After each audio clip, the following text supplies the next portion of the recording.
नमस्कार। मुद्दा तो है मैं आपका स्वागत है। मैं हूं आपके साथ ब्रजेश चौक से। आज मुद्दा है अब मोहन सरकार। जी हां, मध्य प्रदेश में मोहन सरकार का दौर शुरू हो गया है। डॉक्टर मोहन यादव ने सीएम पद की शपथ ले ली है। मोहन यादव के साथ ही जगदीश देवड़ा और राजेंद्र शुक्ल ने भी डिप्टी सीएम के रूप में शपथ ली। लोकसभा चुनाव से पहले मोहन यादव को एमपी की कमान बीजेपी की ओर से सोची समझी रणनीति का हिस्सा माना जा रहा है, तो वहीं कांग्रेस भी अब नेता प्रतिपक्ष को लेकर मंथन कर रही है। लेकिन सवाल यह है कि क्या कांग्रेस बीजेपी के ओबीसी कार्ड का जवाब दे पाएगी? क्या लोकसभा चुनाव से पहले कांग्रेस भी जातीय समीकरणों को साध लेगी? सवाल तो यह भी है कि क्या लोकसभा चुनाव में बीजेपी का ओबीसी कार्ड कारगर होगा? आज इन्हीं सवालों को लेकर चर्चा करेंगे, लेकिन पहले देखिए रिपोर्ट।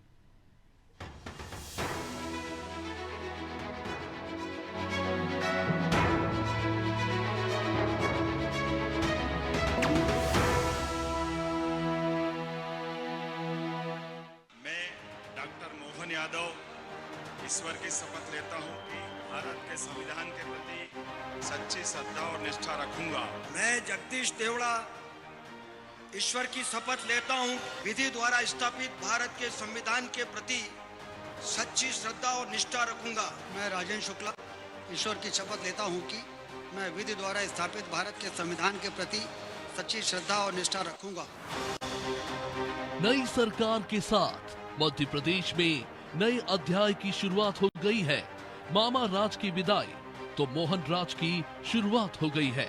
मध्य प्रदेश के नए मुख्यमंत्री मोहन यादव ने बुधवार को पद और गोपनीयता की शपथ ली। वे मध्य प्रदेश के 29वें मुख्यमंत्री हैं, तो जगदीश देवड़ा और राजेंद्र शुक्ल ने डिप्टी सीएम के रूप में शपथ ली।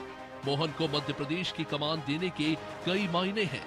ये बात शपथ ग्रहण कार्यक्रम में प्रधानमंत्री मोदी, केंद्रीय गृह मंत्री अमित शाह ने शामिल होकर बता भी दिया है। दरअसल बीजेपी ने लोकसभा चुनाव से पहले ओबीसी कार्ड खेलकर न सिर्फ जातीय समीकरण साधे, बल्कि कार्यकर्ताओं के बीच भी एक संदेश दिया है। वहीं शिवराज सिंह चौहान ने भी मोहन यादव को बधाई दी, साथ ही एक पंक्ति में बहुत कुछ कह गए। पूरा विश्वास है वो मध्य प्रदेश की समृद्धि और विकास को और जनता के कल्याण को नई ऊंचाइयों पर ले जाएंगे। उनको शुभकामनाएं। और मित्रों, अब विदा, जस की तस रख दीनी चदरिया। बीजेपी ने तो ओबीसी, एससी और ब्राह्मण वर्ग को साधने की पूरी कोशिश की, लेकिन क्या कांग्रेस भी ऐसा ही कुछ कर पाएगी? ये सवाल बना हुआ है, क्योंकि 14 दिसंबर को कांग्रेस विधायक दल की बैठक होने जा रही है। तो क्या कांग्रेस भी ओबीसी कार्ड खेलेगी? लोकसभा चुनाव के मद्देनजर क्या किसी ओबीसी को नेता प्रतिपक्ष बनाया जा सकता है? खैर, कांग्रेस का इस मसले पर क्या कहना है, वो सुनिए। पार्टी के विधायक इस पर जिस किसी भी व्यक्ति के नाम पर सहमति देंगे वो विधायक दल के नेता होंगे, और वो ओबीसी भी हो सकते हैं, सामान्य भी हो सकते हैं, आदिवासी भी हो सकते हैं, दलित भी हो सकते हैं, लेकिन इन सबसे पहले भारत के नागरिक और कांग्रेस पार्टी के कार्यकर्ता होंगे। बीजेपी ने तो एक तीर से कई लक्ष्य साध दिए हैं, लेकिन इन लक्ष्यों पर निशाना सटीक बैठेगा ये तो लोकसभा के चुनाव के नतीजों से ही तय होगा। हालांकि कांग्रेस बीजेपी की तरह कोई बड़ी सर्जरी या बड़ा फैसला ले पाएगी, इस पर सबकी नजर है। लेकिन सच तो ये भी है कि दोनों के कार्य करने की प्रणाली में बहुत अंतर है। ऐसे में बीजेपी के ओबीसी कार्ड का जवाब कांग्रेस कैसे दे पाएगी, ये भविष्य के गर्भ में छिपा है। ब्यूरो रिपोर्ट, अनादि टीवी।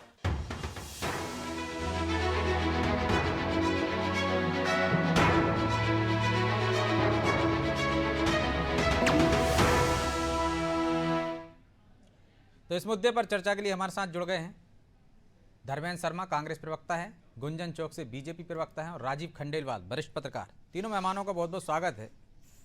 धर्मेंद्र जी, शुरुआत आपसे ही करते हैं। बीजेपी ने तो तस्वीर साफ कर दी है, जातीय समीकरण भी साध लिए, अब बारी कांग्रेस की। क्या इससे उस पर प्रेशर पड़ा है? और नेता प्रतिपक्ष का चयन करना है तो क्या जातीय संतुलन साधने की कोशिश करेगी? देखिए ब्रजेश जी, कांग्रेस पार्टी में आंतरिक लोकतंत्र है। हमारे यहाँ फैसले हमारे नेता मिल बैठकर और विधायक दल की राय पर करते हैं। ऊपर से कोई चिट्ठी लिखकर भेज दे, हम दो हमारे दो तय कर दें, उसको हमारे यहाँ मुख्यमंत्री या विधायक दल का नेता नहीं बनाया जाता। लीडर ऑफ अपोजिशन की नियुक्ति की बात है तो कल हमारे विधायक सब लोग बैठेंगे और बैठकर वो जिस किसी के नाम पर मोहर लगाएंगे वो हमारा नेता होगा विधायक दल का। रही बात भारतीय जनता पार्टी की, तो भारतीय जनता पार्टी में तो इस समय बड़ा विचित्र एक सिस्टम चल रहा है, जबरिया रिटायरमेंट देने का। कांग्रेस पार्टी में अपने वरिष्ठ नेताओं का मान सम्मान किया जाता है, उनको जबरिया रिटायरमेंट नहीं दिया जाता।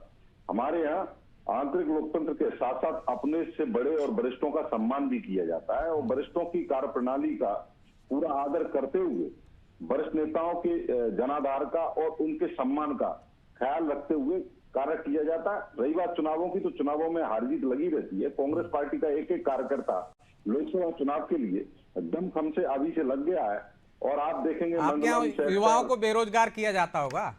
अब एक ट्वीट सुना देता हूं मैं लक्ष्मण सिंह का आपको। कह रहे हैं बीजेपी ने जमीन से जुड़े कार्यकर्ताओं को सीएम बनाकर नई परंपरा शुरू की है। कांग्रेस कार्यकर्ता भी उम्मीद लगाए बैठे हुए वर्षों से इंतजार कर रहे हैं कि कांग्रेस भी शायद विपक्ष में सर्वोच्च पद दे दे उनको। ये आपके ही नेता बोल रहे हैं, पूर्व सांसद हैं, पूर्व विधायक हैं, सवाल उठा रहे हैं। ब्रजेश जी, कौन नेता क्या कह रहा है, मैं उनकी ओर से प्रवक्ता नहीं हूँ, कांग्रेस पार्टी का प्रवक्ता हूँ। तो कांग्रेस पार्टी की बात आपके सामने रख रहा हूँ, सुन तो लीजिए। कांग्रेस पार्टी में आंतरिक लोकतंत्र, विधायक दल बैठ कर तय करेगा। सारे विधायकों की रायशुमारी के बाद नेता तय होगा। एक चिट्ठी ऊपर से कोई लिखकर भेज दे और उसको बना दिया जाए, ऐसा हमारे यहाँ नहीं होता। मैं आपको पहले भी कह चुका, फिर आपसे कह रहा हूँ, वो कौन होगा ये कल तस्वीर साफ हो जाएगी। जबरिया रिटायरमेंट की पद्धति भारतीय जनता पार्टी में, कांग्रेस में नहीं है। आपने कहा युवा चेहरे हमारे यहाँ बहुत सारे हैं, और युवा चेहरे कई सारे बहुत अच्छी परफॉर्मेंस दे रहे हैं, काम कर रहे हैं। कांग्रेस पार्टी युवा, वरिष्ठ और नौजवान सबके तालमेल से चलती है। लोकतांत्रिक तरीके से हमारे यहाँ अध्यक्ष का चुनाव होता है। हमारे यहाँ एक एक चीज की पारदर्शिता। आप मुझे बता दीजिए, भाजपा की नेता बैठी हैं, इनके राष्ट्रीय अध्यक्ष का चुनाव हुआ, कौन उनके सामने चुनाव लड़ा था, कब हुआ? उससे पहले अमित शाह जब अध्यक्ष थे, उनसे उनका चुनाव हुआ था क्या? तो इनके यहाँ तो केवल हमारे दो सब कुछ तय कर रहे हैं। और इसी कारण से आप देखेंगे कि भाजपा के कई सारे वरिष्ठ नेता आज घर बैठ गए और वो नाराज हैं, वो खुलकर नहीं बोल पा रहे हैं। आगे चल के उनका गुबार निकलेगा, आप मतलब आप मानेंगे नहीं धर्मेंद्र जी, आपके ही नेता इसको अच्छा फैसला बता रहे हैं और आप कह रहे हैं वरिष्ठों को घर बिठा दिया। आप वरिष्ठों को लेकर चल रहे हैं। ठीक है, गुंजन से जवाब ले लेते हैं। गुंजन जी, आप कहें सिर्फ हम दो हमारे दो निर्णय ले रहे हैं, एक चिट्ठी आ जाती है और फैसला सुना दिया जाता है। कांग्रेस में लोकतांत्रिक व्यवस्था है, सर्वसम्मति से निर्णय होते हैं। जी, कितना सर्वसम्मति से कांग्रेस में निर्णय होते हैं, ये आपके और हम सबके सामने है। ये भारतीय जनता पार्टी है और भारतीय जनता पार्टी की ताकत है, भारतीय जनता पार्टी कार्यकर्ताओं की एकता है। भारतीय जनता पार्टी है जो व्यक्ति नहीं विचारों पे चलती है। इनका एक मूल मंत्र है हमारी पार्टी का, वो है सबका साथ, सबका विकास, सबका विश्वास, सबका प्रयास। और इसी मूल मंत्र को ध्यान में रखते हुए, आधार बनाते हुए पूर्ण बहुमत से, ये जो प्रचंड बहुमत से भारतीय जनता पार्टी ने मध्य प्रदेश में अपनी सरकार बनाई है। हर कार्यकर्ता को भारतीय जनता पार्टी ने एक सम्मान दिया है, दर्जा दिया है, जगह दी है, दायित्व दिया है। और हर एक कार्यकर्ता उसी निष्ठा से, उसी सेवा भाव से, उसी ईमानदारी से अपना अपना दायित्व निभा रहा है। केंद्र के नेता की बात करूं, मैं प्रदेश लेकिन के नेता कांग्रेस की तो बात इसको बुजुर्गों का, वरिष्ठों का अपमान और अनादर बता रही है। आपके सामने अभी धर्मेंद्र जी ने बोला। देखिए, मैं धर्मेंद्र जी की बात बहुत हासिल करते, मैं आपसे पूछना चाहती हूँ, क्या जयवर्धन जी उम्र क्या हो जी? आपने इतने वरिष्ठ नेता को प्रतिनिधि के तौर पर चुना है, क्या उम्र होगी? नकुल जी, आप इतने वरिष्ठ नेताओं को बना, आपको पता करनी चाहिए। आपके कांग्रेस में सिर्फ परिवारवाद चलता है। पहले जैसे गांधी परिवार का चल रहा था, सोनिया गांधी जी राहुल गांधी जी को प्रमोट करते रहे, वैसे ही दिग्विजय सिंह जी अपने बेटे जयवर्धन को प्रमोट करते रहे और नकुल नाथ जी को कमलनाथ जी प्रमोट करते रहे। कांग्रेस ने जनता के बारे में न कभी सोचा था और न सोचा है और न आगे कभी सोचेगी। यही वजह है कि जनता अब जागरूक है, मध्य प्रदेश की जनता अपना मन बना चुकी है और आज 20 वर्ष पहले कांग्रेस का सफाया मध्य प्रदेश से हो चुका है। इसलिए कांग्रेस को अब बहुत आराम से अपने दफ्तर में ताला डालना चाहिए और मध्य प्रदेश से सफाया अपने आप कर लेना चाहिए, क्योंकि अब मध्य प्रदेश में कांग्रेस की कहीं पे भी जगह नहीं है। जिस तरह आपने मध्य प्रदेश को एक लापता प्रदेश बनाया था 2003 से पहले तक, जब 60 साल आपके पास थे मध्य प्रदेश का काम करने के लिए, चिट्ठी तो चर्चा में है ना, बना रखा था जी। लेकिन गुंजन जी, चिट्ठी तो चर्चा में है, जिस तरह से धर्मेंद्र जी भी कह रहे हैं। एक चिट्ठी आई, चाहे राजस्थान में राजनाथ सिंह ने जेब में से निकाली हो, चाहे मध्य प्रदेश में, चाहे छत्तीसगढ़ में, तो सर्वसम्मति कहाँ हुई उसमें?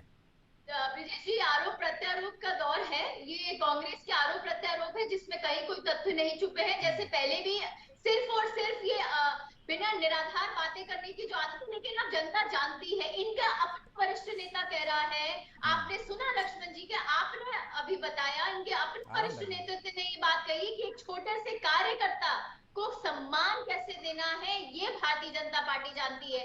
भारतीय जनता पार्टी का कोई भी निर्णय हो वो सामूहिक रूप में लिया जाता है, सर्वसम्मति से लिया जाता है। ये कुर्ता फाड़ राजनीति, जूता मार राजनीति, सरकुटा राजनीति कांग्रेस की दी हुई नीति है। भारतीय जनता पार्टी एक कैडर बेस्ड पार्टी है, भारतीय जनता पार्टी एक डिसिप्लिन पार्टी है।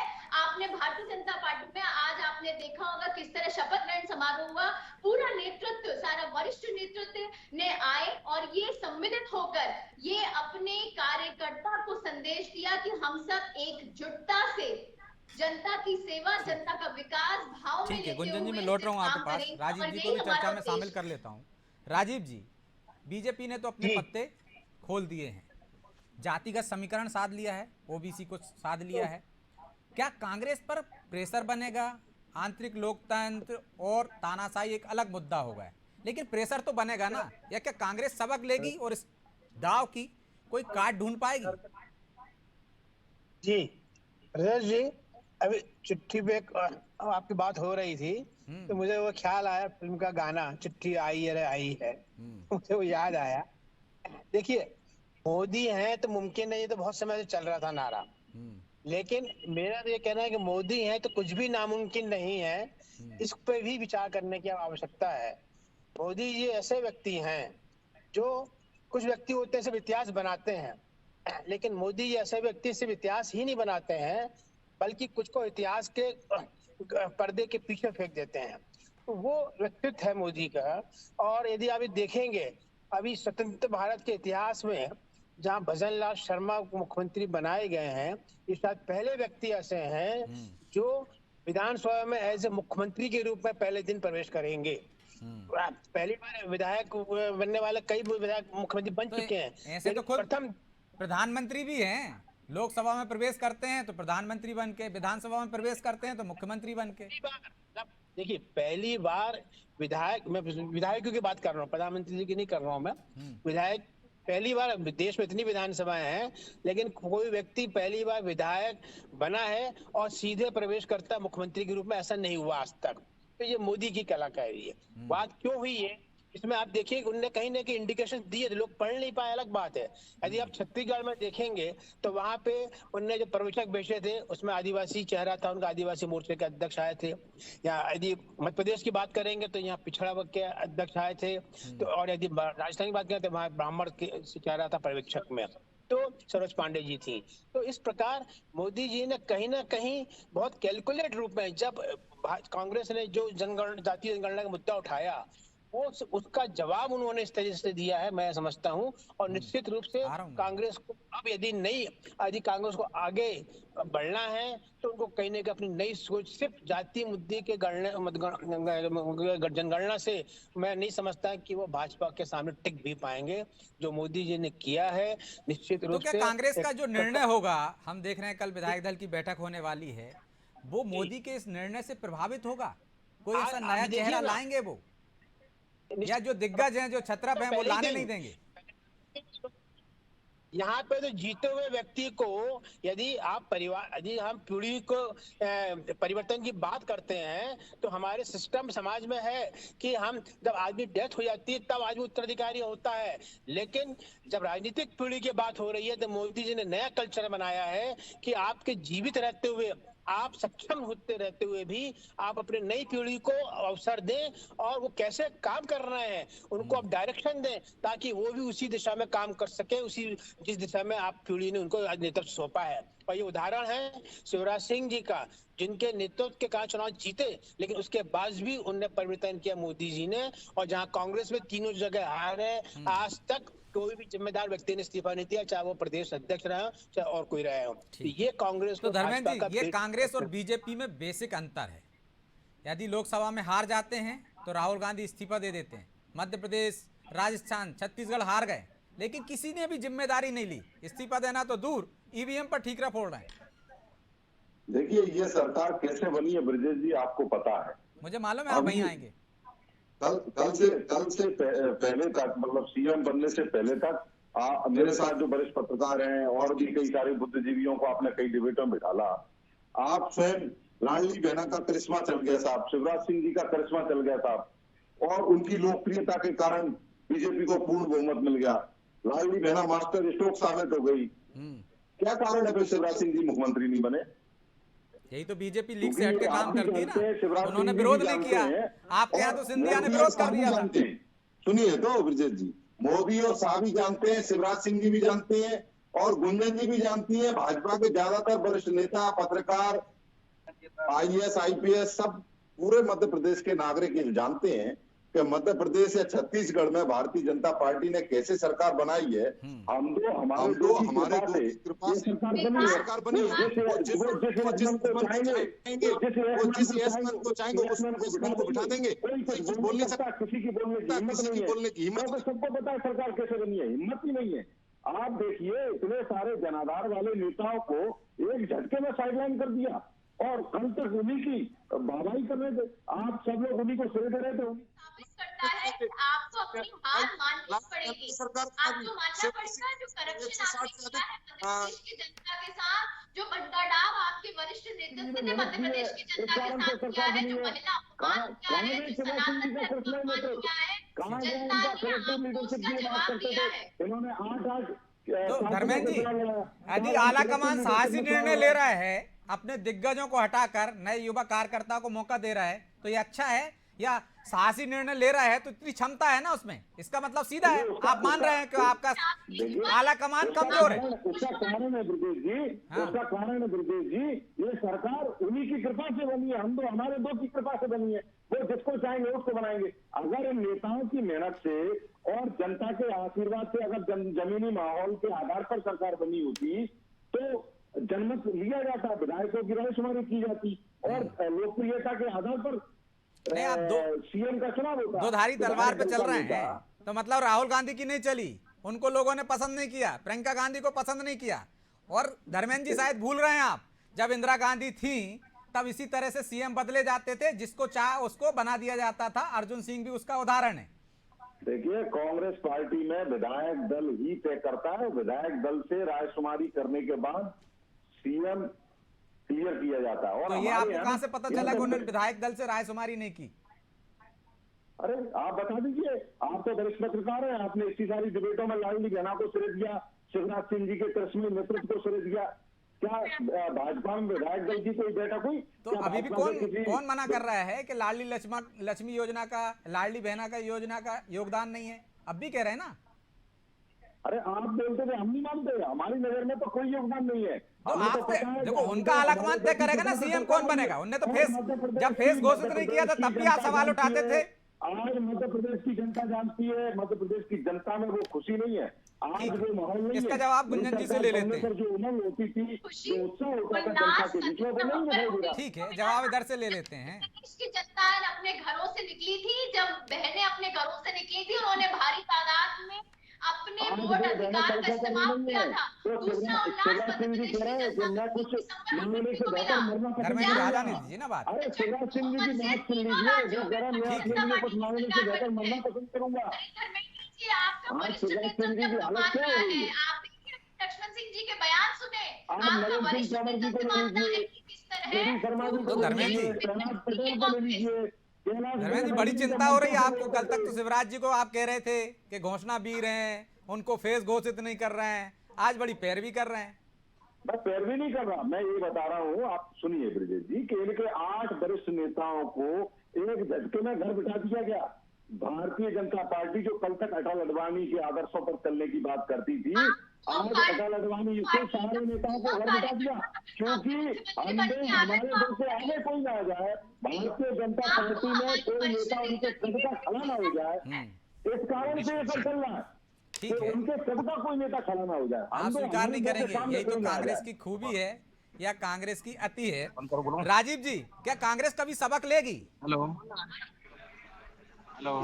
राजीव जी, कांग्रेस यदि सबक लेने की स्थिति में भी होती या सोचती कि हार नहीं होती। मैं आपको आपके प्रोग्राम पहले ही भी कह चुका हूं कि ये चुनाव जो है कांग्रेस जीती हुई हारी और भाजपा हारी हुई जीती है। क्योंकि चुनावी से भाजपा पहले देखने को मिला है। लिया आज आप ठान के आए हैं कि किसी को नहीं बोलने देंगे, क्योंकि जवाब नहीं ना आपके पास। धर्मेंद्र जी, अच्छी बात है, मुझे आपकी आवाज डाउन करना पड़ेगी, प्लीज आ जाने दीजिए। होते हैं या कितना परिवर्तन होता है। अल्टीमेटली जब आप भाजपा पे आरोप लगाते हैं कि मोदी जी हार की जिम्मेदारी लेंगे कि नहीं, तब कांग्रेस का कौन सा नेता हार की जिम्मेदारी ले रहा है सिवाय ईवीएम? जो भाजपा कांग्रेस का उसको तो मुंह ही नहीं होता, उस पर कुछ भी आरोप लगा दो आप, कोई जिम्मेदारी लेने को नहीं। जी, लेकिन इस आरोप को तो राहुल गांधी ने ही खारिज कर दिया। धर्मेंद्र जी, ईवीएम वाला जब बैठक हो रही थी दिल्ली में, दिग्विजय सिंह ने, कमलनाथ ने आरोप लगाया कि ईवीएम की वजह से, तो उन्होंने कहा इस बात पे बंद रहो, कारण बताओ क्यों हारे। आपको कैसे पता? आप उस मीटिंग में थे? अब आप कह रहे थे बीजेपी की बैठक का आपको कैसे पता चल गया? आपको कैसे पता? मैं आपको बता रहा हूँ ना। आपको पता है? अच्छा, आप बता दीजिए क्या हुआ था। पता लिया इससे पहले क्या होता था ये क्या बैठक में थे क्या कांग्रेस? वही तो मैं पूछ रहा हूँ। वो राजीव जी पूछ रहे हैं राजीव जी, क्या आप थे क्या वो बैठक में? चला है क्या? सत्ता से सवाल नहीं, आप जो पार्टी हारी है उससे सवाल किए जा रहे हैं, विपक्ष से सवाल। अरे भाई, हम चाहते हैं कि आप मजबूत हो, करने का मामला नहीं होता। मजबूती से विपक्ष का रोल अदा करें, पूरी चौकीदारी करें आप। तो जो कमजोर होता है उसी का साथ दिया जाता है, उसी से पूछा जाता है, उसी को टॉनिक दिया जाता है। जनता पार्टी कांग्रेस के साथ खड़ी है और उसकी भानगी अगर देखनी है तो 3 राज्य में कहां चली गई? बैलेट पेपर में 199 सीटों पर कांग्रेस पार्टी आ गई। आप मुझे बताइए, क्या आपने भारत के इतिहास में इतना बड़ा ट्रेंड कभी देखा कि एक पार्टी बैलेट पेपर पर 199 सीटों पर आगे हो और वो ईवीएम में 66 पर आ गए? ऐसा बिहार में भी देखा है हमने, ऐसा यूपी में भी देखा है, शायद आप नहीं देख पाए। बहरहाल समय की बाध्यता है, इसलिए चर्चा को यहीं विराम देना होगा। आप तीनों मेहमानों का बहुत बहुत धन्यवाद। तो लगता है कांग्रेस को सलाहकारों की कमी तो है नहीं, लेकिन सलाह मानने को तैयार नहीं है। वरिष्ठ नेता ही आईना दिखा रहे हैं, लक्ष्मण सिंह बार बार दिखा चुके हैं, अब फिर दिखा रहे हैं। क्या कांग्रेस सबक लेगी और फैसले पर पुनर्विचार करेगी, या ऐसा फैसला लेगी जिससे वो बीजेपी से मुकाबले करने लायक हो जाए? बहरहाल मुद्दा तो है। मैं इतना ही, मुझे दीजिए इजाजत और आप देखते रहिए अनादि टीवी। नमस्कार।